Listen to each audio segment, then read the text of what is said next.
સંધાન all Gujarat integrated classroom સેટેલાઇટના માધ્યમથી જોડતી કડી એટલે સંધાન.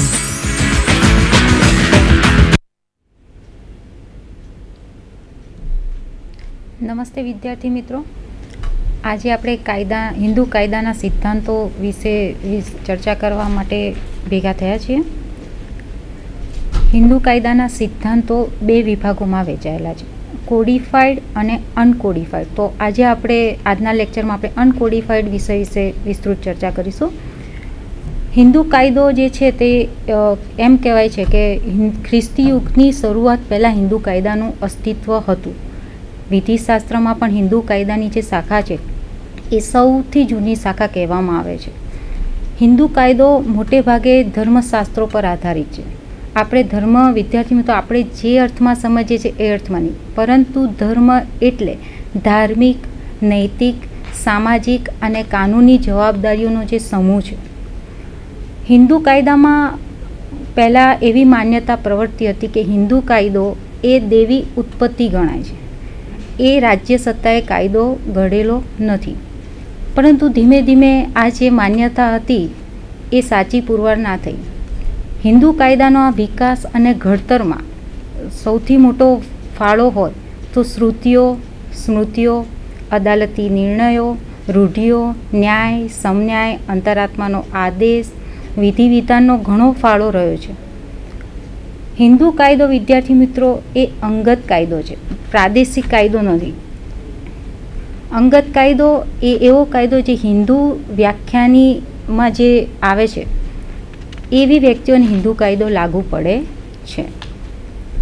હિન્દુ કાયદાના ઉદ્ભવ સ્થાનો વિશે વાત કરીશું. હિન્દુ કાયદાના ઉદ્ભવ સ્થાનો 7 છે: શ્રુતિઓ, સ્મૃતિઓ, નિબંધ વિવેચનો, ટીકાઓ, ન્યાય, સમન્યાય, અંતરાત્માનો આદેશ, રૂઢિ અને વિધિ વિધાન. તો સૌ પ્રથમ આપણે શ્રુતિઓ વિશે થોડી વિસ્તૃત માહિતી લઈશું. શ્રુતિઓ એટલે વિદ્યાર્થી મિત્રો સાંભળેલું. શ્રુતિમાં વેદો અને ઉપનિષેધોનો સમાવેશ થાય છે. શ્રુતિની ઉત્પત્તિ દેવી ગણાય છે. ધર્મ સિવાય જો કાયદાનો ઉલ્લેખ ખાસ શ્રુતિમાં જોવા મળતો નથી અને હિન્દુ કાયદાના ઉદ્ભવ સ્થાનમાં શ્રુતિનું એટલું મહત્ત્વ છે નહીં. સ્મૃતિઓ જે છે એ હિન્દુ કાયદામાં સૌથી વધારે મહત્ત્વનું ઉદ્ભવ સ્થાન ગણવામાં આવે છે. સ્મૃતિઓમાં એ સંતો અને ઋષિઓની વાણી અને વચનોનો સંગ્રહ છે.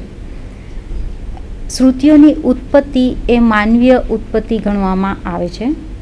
સ્મૃતિકારોએ કાયદાને ધર્મ અને નીતિશાસ્ત્ર સાથે સાંકળેલ છે. વિદ્યાર્થી મિત્રો કેટલીક સ્મૃતિઓ લેખિત છે અને કેટલીક સ્મૃતિઓ અલેખિત છે.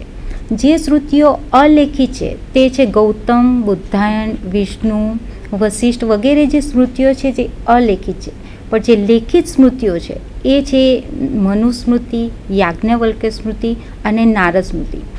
સૌ પ્રથમ જે મનુસ્મૃતિ છે એ તમામ સ્મૃતિઓમાં સૌથી મહત્ત્વની સ્મૃતિ ગણાય તો તે મનુસ્મૃતિ છે. મનુસ્મૃતિએ જુદા જુદા શીર્ષકો હેઠળ એટલે 18 શીર્ષકો હેઠળ દીવાની અને ફોજદારી ન્યાયની જે કાયદાને નિયમો છે તેનું નિરૂપણ કરેલું છે. મનુસ્મૃતિએ જે ધર્મના ઉદ્ભવ સ્થાનો છે તે 4 ગણ્યા છે: વેદો, સ્મૃતિઓ, અંતરાત્માનો આદેશ અને રૂઢિ. મનુસ્મૃતિના મતે એ રૂઢિ એ સૌથી મહત્ત્વની સ્મૃતિ છે. મનુએ રૂઢિને ખાસ મહત્ત્વ આપ્યું છે. મનુના મુજબ પુરાતન રૂઢિ એ કાયદાથી પણ ચડિયાતી છે. યાજ્ઞવલ્ક્ય સ્મૃતિ છે એ મોટે ભાગે મનુસ્મૃતિ પર આધારિત છે. જો કે આ સ્મૃતિ એ શાસ્ત્રીય અને તર્કબદ્ધ વધારે છે. આ સ્મૃતિમાં આચાર, વ્યવહાર અને પ્રાયશ્ચિત શીર્ષકો હેઠળ કાયદાના નિયમોની ચર્ચા કરવામાં આવી છે. આ સ્મૃતિ પર જ સૌથી વધારે જો વિશેષ ટીકાઓ કરવામાં આવી હોય તો નિબંધો, ગ્રંથો વગેરે ઉપર કરવામાં આવી છે. આ સ્મૃતિ પર જે લખાયેલો ગ્રંથ છે જેના લેખક છે વિજ્ઞાનેશ્વર, તેમણે મિતાક્ષર ગ્રંથ એ આ સ્મૃતિ પર જ વિચારીને લખેલો છે. તેના પછી છે નારદ સ્મૃતિ. પ્રથમવાર જો ધર્મને કાયદા સાથે જોડવામાં આવી હોય તો તે નારદ સ્મૃતિ છે. આ સ્મૃતિ 2 વિભાગોમાં વહેંચાયેલી છે. પ્રથમ વિભાગમાં ન્યાયની ચર્ચા કરવામાં આવી છે અને બીજા વિભાગમાં કાયદાના નિયમોની ચર્ચા કરવામાં આવી છે. એટલે નારદ સ્મૃતિમાં સૌથી વધારે જો વ્યવહારોની ચર્ચા કરવામાં આવી હોય તો તે નારદ સ્મૃતિમાં છે. નારદે વારસો, મિલકત, માલિકી, ભાગીદી પર એ કાયદાનું સૌથી વધારે નિરૂપણ કર્યું છે અને સ્ત્રીઓના પુનર્લગ્નની જો ચર્ચા કરવામાં આવે તો નારદ સ્મૃતિમાં તેનો ઉલ્લેખ છે. કલેક્ટર ઓફ મદુરા વિરુદ્ધ મુટ્ટુરમ રંગાલિંગ સ્વામીના કેસમાં કોર્ટે કીધું કે સ્મૃતિની ટીકા પર ન્યાયાધીશે પોતાનું અર્થઘટન મૂકવું જોઈએ નહીં. તેના પછી છે નિબંધો, વિવેચનો અને ટીકાઓ. હિન્દુ કાયદાના વિકાસમાં સ્મૃતિઓ પર લખાયેલા નિબંધો, વિવેચનો અને ટીકાઓ એ મહત્વનો ફાળો છે. સમય જતાં આ નિબંધો, વિવેચનો અને ટીકાઓએ કાયદાને વ્યવસ્થિત સ્વરૂપ આવ્યું છે. એવા 16 ગ્રંથો આ સ્મૃતિઓ પર લખાયેલા છે. તેમાં છે મિતાક્ષર, દાયભાગ, સ્મૃતિચંદ્રિકા, સરસ્વતી નિવાસ, વ્યવહાર વિમુખ, વ્યવહાર મયુખ, દત્તક ચંદ્રિકા, દત્તક મીમાંસા, એવા 16 જેટલા ગ્રંથો લખવામાં આવેલા છે. ચોથું જો ઉદ્ભવ સ્થાન હોય વિદ્યાર્થી મિત્રો તે રૂઢિનું છે. રૂઢિ એટલે એવો નિયમ કે જેણે કોઈ કુટુંબ, કોઈ જિલ્લા અથવા કોઈ પંથ કે જાતિમાં લાંબા સમયના ઉપભોગથી કાયદાનું બળ પ્રાપ્ત કર્યું છે. અદાલતો રૂઢિ કે રૂઢિગત કાયદાને માન્ય રાખે છે. એટલે કે કોઈ પણ રૂઢિ કે રિવાજ કાયદા માન્ય બની શકે તે માટે અમુક શરતોનું પાલન થવું જરૂરી છે. જેમ કે રૂઢિ પ્રાચીન હોવી જોઈએ. રૂઢિ પ્રાચીન એટલે સ્મૃતિ પરથી પણ પર હોવી જોઈએ. અંગ્રેજી કાયદા મુજબ રિચાર્ડ પહેલાંના સમયથી જે રૂઢિ ચાલી આવતી હોય તેને રૂઢિ તરીકે કાયદાનું બળ પ્રાપ્ત થયેલું છે. ધર્મશાસ્ત્રોમાં રૂઢિ એટલે કે 100 વર્ષથી પણ જૂની હોય તેને રૂઢિ તરીકે માન્ય ગણવામાં આવી છે. રૂઢિ વ્યાજબી હોવી જોઈએ. રૂઢિનો સ્વીકાર થયેલો હોવો જોઈએ. રૂઢિ ન્યાય, સમન્યાય અને અંતર આત્માના ન્યાયની વિરુદ્ધ ન હોવી જોઈએ. તેમજ રૂઢિ જાહેર નીતિ તેમજ કાયદાની વિરુદ્ધ ન હોવી જોઈએ. જો કાયદાની વિરુદ્ધ હોય તો રૂઢિ વિધિ માન્ય ગણાતી નથી. તેમજ કાયદો રૂઢિ સ્પષ્ટ હોવી જોઈએ. આ જે કાયદાની અમુક એસેન્શિયલ કન્ડિશન્સ ફૂલફિલ થતી હોય તો જ રૂઢિને કાયદાનું બળ પ્રાપ્ત થાય છે. ન્યાયિક નિર્ણયો એ ખાલી કાયદાની જાહેરાત કરે છે, કાયદાનું અર્થઘટન કરે છે. પણ જ્યાં કાયદાનો સ્પષ્ટ અભાવ હોય ત્યારે અદાલતો કાયદાના સ્પષ્ટ અભાવના લીધે પોતે ન્યાયિક નિર્ણયો દ્વારા કાયદાના નિયમો બનાવે છે. આને પૂર્વ નિર્ણયો કહેવામાં આવે છે.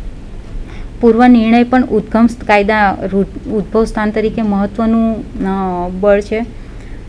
પૂર્વ નિર્ણય એટલે અત્યારે પણ બંધારણના અનુચ્છેદ 141 હેઠળ જેને સર્વોચ્ચ અદાલતે ઘડેલો કાયદો એ તમામ અદાલતોને બંધન કરતા છે. એને જજીસ મેડ લો પણ કહે છે. એટલે કે જ્યારે કાયદાની સ્પષ્ટ જોગવાઈ નથી, સ્પષ્ટ અભાવ છે ત્યારે અદાલતો પોતે પોતાના ન્યાયિક નિર્ણયો દ્વારા કાયદો બનાવે છે. વિધિ વિધાન જે છેલ્લું ઉદ્ગમ સ્થાન છે.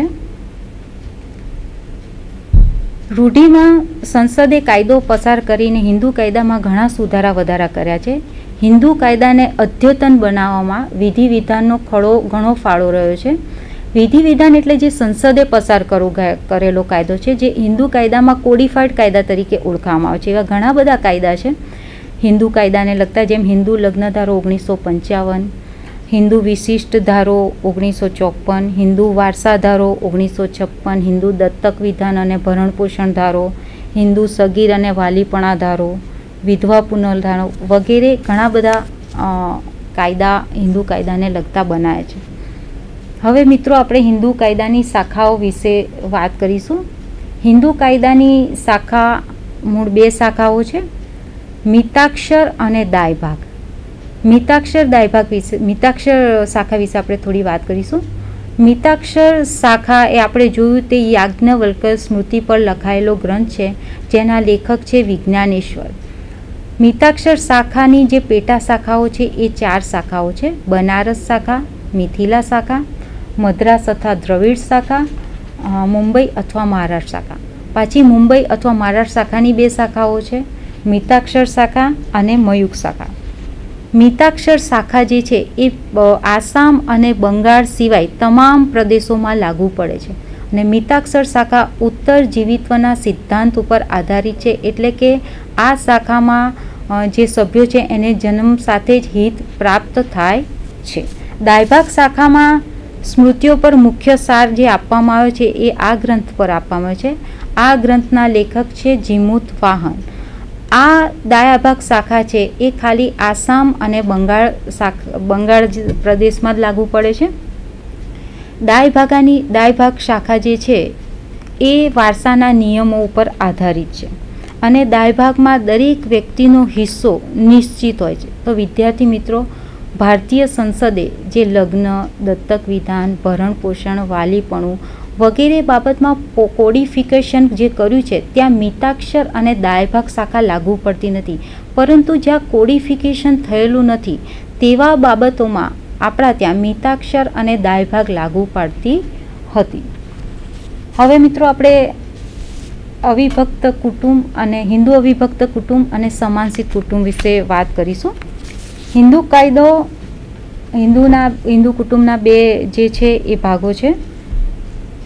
હિન્દુ અવિભક્ત કુટુંબ એ જે છે સંયુક્ત કુટુંબ છે. હિન્દુ અવિભક્ત કુટુંબ એક સામાન્ય પૂર્વજ અને તેના વંશજોનું બનેલું છે. તેના વડીલ સમાનસિત કરતા બને છે. અને હિન્દુ સંયુક્ત કુટુંબ એ મિલકતના અસ્તિત્વથી નહીં પરંતુ તેના સંબંધોના કારણે અસ્તિત્વમાં છે. હિન્દુ સંયુક્ત કુટુંબ પુરુષ સભ્યો અને સ્ત્રી સભ્યો બંનેનું બનેલું છે અને તેમાં આ કુટુંબમાં એકલી સ્ત્રી સભ્યો પણ બની શકે છે. અપરણિત સ્ત્રી પરણ્યા પછી લગ્ન કર્યા પછી તે જે લગ્નનું કુટુંબ છે તેની સભ્ય બને છે. લગ્ન પછી તે આ સભ્યની કુટુંબ બનતી નથી. હિન્દુ સંયુક્ત કુટુંબમાં બધા જ સભ્યો જન્મથી હિત પ્રાપ્ત કરતા નથી, એટલે કે તેને વિભાજન માંગવાનો હક છે નહીં. હિન્દુ સમાનસિત કુટુંબ જે છે એમાં ખાસ જોગવાઈ એ છે કે ફક્ત પુરુષ સભ્યનું જ બનેલું છે.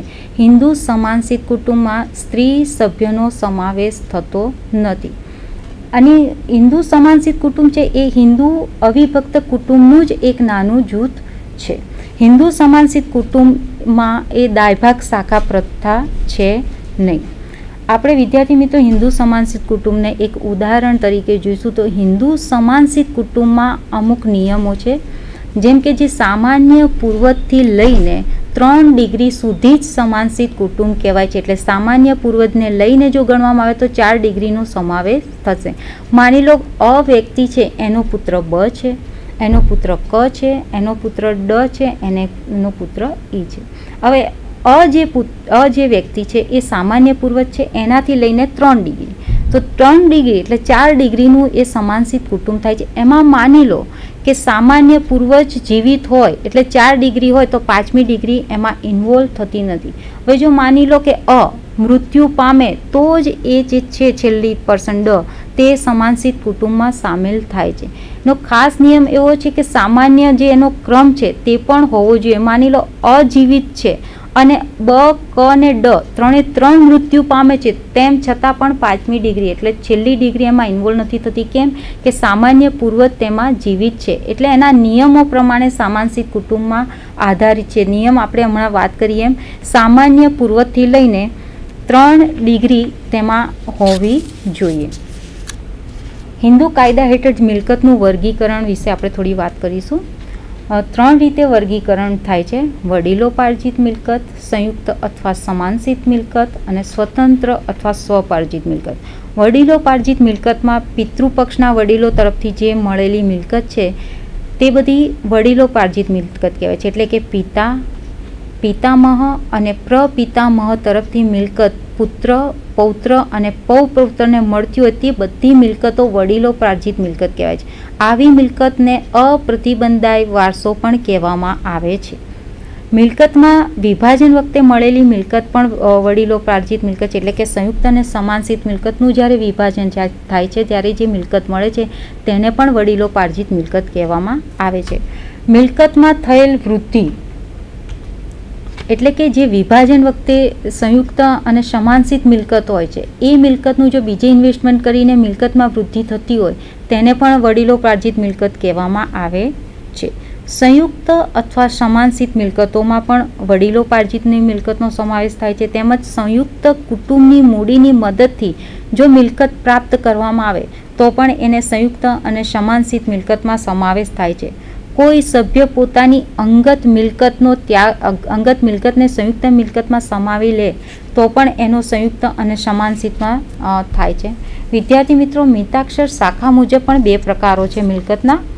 એક છે અપ્રતિબંધદાયી વારસો અને બીજો છે સપ્રતિબંધદાયી વારસો. અપ્રતિબંધદાયી વારસો એટલે કે વ્યક્તિને જન્મથી જ મિલકતમાં હિત પ્રાપ્ત થાય છે. એટલે કે પિતામહ અને પ્રપિતામહ તરફથી પુત્ર, પૌત્ર અને પૌપૌત્રને વારસામાં મળેલી મિલકત. આ મિલકતને વડીલોપાર્જિત મિલકત કહે છે. અને આ જે રીતે વારસો આવ્યો છે એને અપ્રતિબંધદાયી વારસો કહેવામાં આવે છે. અને આ જે નિયમ છે તે ઉત્તરજીવિત્વના સિદ્ધાંત ઉપર આધારિત છે. ઉત્તરજીવિત્વનો સિદ્ધાંત એટલે કે જન્મ સાથે જ વ્યક્તિને મિલકતમાં હિત પ્રાપ્ત થાય છે. સપ્રતિબંધદાયી વારસો એટલે કે આ જે વારસો છે એ જન્મમાં સાથે હિત પ્રાપ્ત થતું નથી. દાયભાગ શાખા જે છે એ ઉત્તરજીવિત્વના શાખાના જે સિદ્ધાંત છે તેને માન્ય કરતી નથી. સપ્રતિબંધદાયી વારસામાં જે મિલકત મળે છે તે પિતા, માતા, ભાઈ કે કાકાને મળે છે. એ વારસા દ્વારા મળે છે. એટલે એમાં જન્મ સાથે હિત પ્રાપ્ત થતું નથી. મિલકતનો માલિક અવસાન પામે તો જ વારસાથી તેને એ મિલકત મળે છે. સ્વતંત્ર અને સ્વપાર્જિત મિલકત એટલે કે વ્યક્તિએ પોતાની સ્વતંત્ર રીતે મિલકત પ્રાપ્ત કરી હોય, એને બક્ષિસથી પણ મળી હોય, ખરીદી કે મહેનતથી પોતાની મેળવેલ મિલકત હોય, વિભાજનથી મળેલ મિલકત હોય, ભણતરની કમાણીથી એટલે કે